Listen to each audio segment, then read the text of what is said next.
कहा जाता है कि बहुत सी बीमारियां आपके स्टमक से चल के जो है वो आगे तक जाती हैं। अगर आपके मिद्दे में जरा सी भी हरारत की कमी है तो आपका बीपी सबसे पहले डाउन जाएगा, तो आप पैरालाइज तक जा सकते हैं। गर्मी तरी मिद्दे के अंदर पैदा रखें। और वो कैसे करना है? सबसे पहले तो सुबह हम जमीन पे वो उकड़ू बैठ के चुस्कियां लेकर पिए। मेहनत बड़ी करते थे, सुबह सुबह खेतों में जाते थे, 12 बजे तक टिका के काम करते थे, पसीना बहाते थे। आज हम एसीओ में बैठे हुए हैं। तेजाबियत बहुत होती है, गैसेस बहुत बनती हैं। उनके लिए ये है खाने के साथ छोड़ दें। कोविड की वैक्सीन लगवाई थी ना, उसके बाद जिन जिनको लगी उनको सबको हार्ट अटैक होना है। रिसर्चर्स स्कॉलर्स का ये कहना है जिन खित्तों में वैक्सीन करवाने का रवाज ज्यादा है उन्हीं मुल्कों में कैंसर की वो कहते हैं शरह बहुत ज्यादा। अक्सर लोग ये कह रहे होते हैं कि जिस्म में बहुत दर्द रहता है। अब बहुत सारी जगहों पे आपने देखा होगा पेन मैनेजमेंट, तो इसका मतलब है कि वो पेन को सिर्फ मैनेज कर रहा है, आपकी बीमारी को ठीक नहीं कर रहा। वो तो ये नहीं बता सकता कि ये दर्द सर आपको है क्यों। एच पिलरी का इलाज बताएं। इस वक्त पूरी दुनिया का सबसे बड़ा अलमिया एच पिलरी है। प्रॉपर एक डाइट प्लान भी दवाई के साथ देते हैं कि आपने इसको फोकस करना है। नूडल्स कहते हैं कि बड़े खतरनाक होते हैं, जान भी जा सकती है। वो अगर आपकी आंतों में बैठ गया तो बस फिर आपकी खैर नहीं। कोल्ड ड्रिंक मशरूब कहाँ से? पिज्जे का क्या नेमल बदला? पिज्जे का नेमल बदल गया। बिस्मिल्लाहिर्रहमानिर्रहीम, अस्सलाम वालेकुम। आप देख रहे हैं उसामा तैयब पॉडकास्ट में। उसामा तैयब आपकी खिदमत में हाजिर हूँ। हमारे बड़े प्यारे मेहमान डॉक्टर जमील महरवी साहब, उनसे हमने तीसरी बार गुजारिश की और इतनी गुजारिशात इनसे हमने करनी है कि हमें तादाद भूल जानी है कि कितनी भी गुजारिश हमने की है, क्योंकि हम लोग जो पॉडकास्ट करते हैं उसका सरीहन मकसद ये होता है कि आपको गाइड कर सकें, आपको बता सकें और सेहत के हवाले से या मजहबी मामलात के हवाले से, ये दो डोमेन्स के अंदर आपको जितनी गाइडलाइंस दे सकें वो दे सकें। हमारे प्लेटफॉर्म्स का मकसद ही ये है। जमील महरवी साहब के साथ जब हमने पहला पॉडकास्ट किया तो वो आप कह लीजिए कि सेकंड हाईएस्ट के ऊपर माशाल्लाह उसकी व्यूअरशिप गई, और उसकी वजह ये थी कि आप लोगों ने पसंद किया। डॉक्टर साहब की बातें बड़ी खरी साफ़ होती हैं और बिल्कुल नेचर की तरफ की बात करते हैं वो, और ये जो मसनूई ज़िंदगी है उसके मसाइल के ऊपर निशानदेही करते हैं, आपको बताते हैं। तो आज हमने इनसे गुजारिश ये की है कि हमें कुछ होम रेमेडीज़ बताइए, कुछ चीज़ें ऐसे। लास्ट टाइम तो जो इन्होंने बातें की थी उससे खौफ तो बहुत आया था हमें भी, आपको भी, सबको। आज कुछ हम इनसे जानने की कोशिश करेंगे कि हमें कुछ ऐसी चीज़ें बताएं जिनसे हम कुछ बीमारियों से बच सकें, वो हम जानने की कोशिश करेंगे।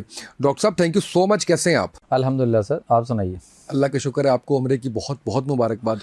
अल्लाह कबूल करे और मैं शुक्रगुजार हूँ। आपने वहाँ से मुझे कॉल की, मुझे बड़ा अच्छा लगता है जब कुछ शख्स वहाँ से कॉल करता है तो इतने उसमें जिसमें आप इबादत में मशगूल होते हैं, जिसके अंदर आपका स्केजुअल में ज़्यादा से ज़्यादा आपका ध्यान होता है कि इबादत कर ली जाए और अल्लाह को मना लिया जाए, माफ़ी तलाफ़ी कर ली जाए, तो वहाँ पे अगर आप किसी को याद आते हैं तो इसका मतलब है कि आप मैटर करते हैं उसके लिए। तो मुझे बड़ी खुशी हुई कि आपकी मुझे कॉल आई। तो हम थोड़ा सा जो आज डिस्कस करना चाह रहे हैं वो ये डिस्कस करना चाह रहे हैं कि कुछ हमें रेमेडीज़ ऐसी पता चल जाएँ जिससे हम आने वाली बीमारियों से बच जाएँ।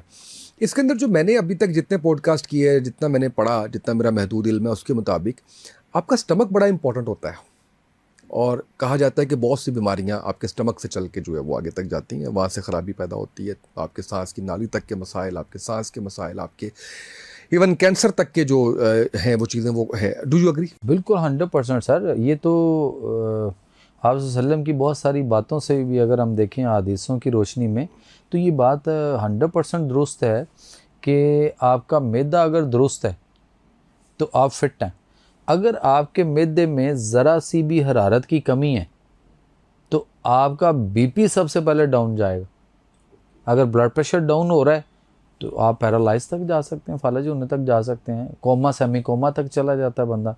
डिपेंड ऑन के कंडीशन क्या है उसके मुताबिक। बहरहाल मैदा, अगर आप अपने आप को मैदे को गर्म रखेंगे तो आप ठीक रहेंगे। ठीक है। अब गर्म दो तरह की चीज़ें होती हैं, एक गर्म खुश्क और एक गर्म तर। तो गर्मी तरी मैदे के अंदर पैदा रखें अगर, तो आप सेहत तो तंदुरुस्ती की बड़े खूबसूरत ट्रैक के ऊपर रहेंगे और आपको कोई प्रॉब्लम नहीं होगी। और वो कैसे करना है? सर बहुत अच्छा है कि सबसे पहले तो सुबह हम ज़मीन पे वो उकड़ू बैठ के एक गिलास जो है ना वो गर्म पानी चुस्कियाँ लेकर पिए। पाँव के बल बैठ जाएं ज़मीन पे, पाँव के बल बैठना ज़रूरी है? ज़रूरी है। Okay. और जैसे ही बेड से उठें नीचे उतर कर 5 मिनट आप कम अज़ कम घड़ी देख के 5 मिनट पूरे करने हैं, और एक गिलास गर्म पानी थोड़ा सा तेज़ गर्म जो आप चुस्की लेके पी सकें वो आप करें। और ज़्यादा अगर आपने अपनी लाइफ को अच्छा करना है, बुढ़ापे के असरात को कम करना है, आप एज में उतने ना लगें जितने आप हैं, एज से कम लगें, और आप फिट फाट से तंदुरुस्त वाली लाइफ पे अगर आप होंगे, तो उसी गर्म पानी के अंदर अगर आप 1 चम्मच देसी घी डाल के उसको अच्छी तरह उसमें ज़रा फेंट दें गरम गरम पानी में, और फिर उसकी चुस्कियाँ लेकर उसी तरह बैठ के पिएं, तो आपके बहुत सारे मसाइल हल हो जाएंगे। लेकिन यहाँ पे पब्लिक इस वक्त इतनी डरी हुई खौफजदा है कि कोलेस्ट्रॉल बढ़ जाएगा, मेरे हार्ट अटैक आ जाएगा, मेरी वेन के अंदर रुक जाएगा, वगैरह वगैरह। लेकिन पब्लिक ये नहीं देखती सर, ना सोचती है कि जब हमारे आबा अजदाद, हमारे जद्द अमजद जितने भी थे सबके, वो जब देसी घी का इस्तेमाल करते थे, ना बनस्पति था, ना ये कुकिंग ऑयल थे, तो टोटली वो उस पर बेस करते थे, तो ये हार्ट अटैक या आर्टरीज ब्लॉकेज या वॉल ब्लॉकेज तो फिर उस दौर में होने चाहिए थे ना, अब तो नहीं होने चाहिए। कहते हैं वो मेहनत बड़ी करते थे, सुबह सुबह खेतों में जाते थे, 12 बजे तक टिका के काम करते थे, पसीना बहाते थे। आज हम एसीओ में बैठे हुए हैं, आज हम एक ऐसी ज़िंदगी गुजार रहे हैं जो आप समझ लीजिए कि कार में जाना है, कार में वापस आना है। नहीं सर, ये नहीं, देखें सिर्फ एक चीज़ है कि जब आप देसी ये उसी पब्लिक का मैंने आपको फीडबैक ये वो फीडबैक ये उन्हीं का है जिनके पास इसका जवाब कोई नहीं, तो वो ये एक तरफ से कह देते हैं कि नहीं जी वो हार्ड वर्कर बड़े थे, वो यूं मेहनत जफाकाश, पैदल चलना, साइकिलिंग करनी वगैरह वगैरह, उसके साथ वो नत्थी करते हैं। हालांकि ऐसा है नहीं। आज भी अगर आप देसी घी, सिर्फ फ़र्क ही है कि उसको जब आप लेंगे तो उसके बाद आपको कम से कम 2 घंटे पानी नहीं पीना। दूध गर्म दूध में डाल के ले लें तो उसमें फेंट के ले लें, तो उसके बाद कम से कम 2 घंटे पानी नहीं पीना। ठीक है। या जब भी हम देसी घी का इस्तेमाल करें किसी भी चीज़ में, तो पहली बात तो ये है कि जिनको एसिडिटी, तेज़ाबियत बहुत होती है, गैसेस बहुत बनती हैं, एक्सेसिव बाउल गैसेस बनती हैं, उनके लिए ये है कि ये खाने के साथ पानी पीना छोड़ दें। खाना खाने से कम आधा पौना घंटा, 40 मिनट पहले, आधा घंटा पहले, कम से कम आधा घंटा पहले आप पानी गर्म करके नीम गर्म पानी चुस्कियाँ लेके पी लें। ठीक है। उसके आधे घंटे के बाद या 40 मिनट के बाद आप खाने पे बैठें। ठीक है। जब आप खाना खाएं तो कोशिश करें कि छोटा नवाला, और उसको देर तक चबा के इस तरह चबाएं कि आपके मुंह के अंदर वो पूरा जो है ना वो एक जूस टाइप बन जाए। फिर आप उसको निगलें और उसको मज़ा लेके इंजॉय करते हुए करें ना। हम रिज़्क कमाना, मेहनत जो भी हम करते हैं किस लिए करते हैं? इसी रिज़्क के लिए। और उस रिज़्क के साथ तो हम कम से कम ये करें ना कि आका अलैहिस्सलाम ने फरमाया कि आपके एक दांत के नीचे कम से कम नवाले को 1 दफ़ा चबाओ। तो 32 दांत हैं, तो आप कम से कम सर समा भाई उसको 32 दफ़ा चबाएंगे ना, तो अब चबाएं और मुंह में घुमाएं भी, ऐसे उसको घुमाएं भी, तो आपके वो खाना जो है वो ऑटोमेटिकली महलूल की शक्ल इख्तियार कर जाए। ओके। दूसरी बात ये है कि इस खाने का भी एक प्रोटोकॉल है। फर्स्ट ये है कि आप जब हाथ से खाते हैं, चम्मच की बजाय हाथ से खाते हैं, तो आपकी हाथ से यहाँ से आपके नर्वस सिस्टम की रेजेस निकलती हैं। कभी ऐसा हुआ होगा आपने किसी से हाथ मिलाते हुए, तो ऐसे हम हाथ टच करते हैं, एक दूसरे का शेक हैंड करते हैं, तो हमें करंट फील होता है, करंट लगता है। तो ये वही करंट है जो हमारे यहाँ से निकल रहा है। ये वही करंट है जो हमारे पाँव से, तलवों से निकल रहा है, ज़मीन का अशा शकल के साथ अर्थ करता है, जिसके लिए मैंने कहा कि अपनी वो 0 वोल्ट करें अपने आप को, जो हम पहले कर चुके हैं बात कि जी ज़मीन पे नंगे पाँव चलें या घास पे चलें, या 40 मिनट नंगे पाँव ज़मीन पे रख के आप बैठे रहें।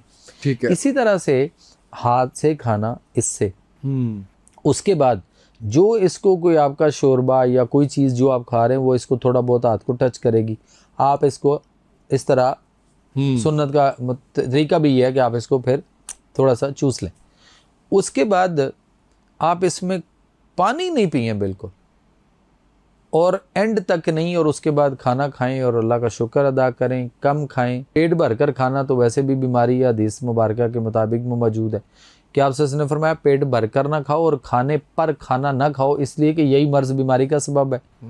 अच्छा, उसके बाद जब आप खाना खा चुके हैं तो अल्लाह शुक्र अदा करें, और उसके बाद कम से कम 1 घंटा आपने पानी नहीं पीना। जब आप 1 घंटा पानी नहीं पिएंगे तो उसके बाद आप फिर पानी जो है वो गर्म करके नीम गर्म ले लें या ताज़ा पानी ले लें, ठंडे की तरफ ना जाएं।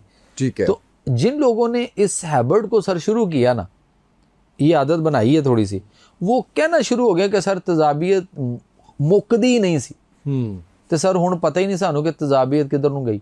मतलब कुछ दिन पहले एक पेशेंट आया, उन्होंने कहा जी हमने आपको एक टीवी चैनल के ऊपर मॉर्निंग में ये बात सुनी थी, तो कहता जी वो मैंने शुरू की, तो कहता है वो जो मुझे बड़े अरसे से एक तजाबियत रहती थी और गैस बनती थी, कहता है वो जी ये सिर्फ करने से मेरी वो ठीक हो गई। कहता है वो ठीक हुई तो उसके बाद जो दीगर मसाइल थे मेरे रह गए, मैंने सोचा चल बंदिया उत्थे चलिए, अगर वो दसन नाल सुनन नाल मुझे इतना फ़र्क पड़ गया तो मेरा बाकी इलाज भी हो जाएगा।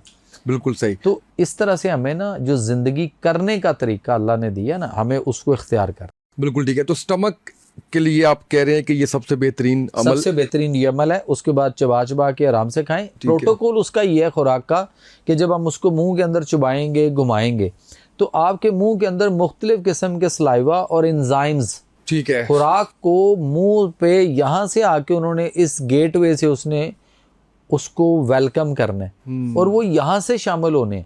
अगर हमने यूं किया कि ये हमने नवाला डाला मुंह में किया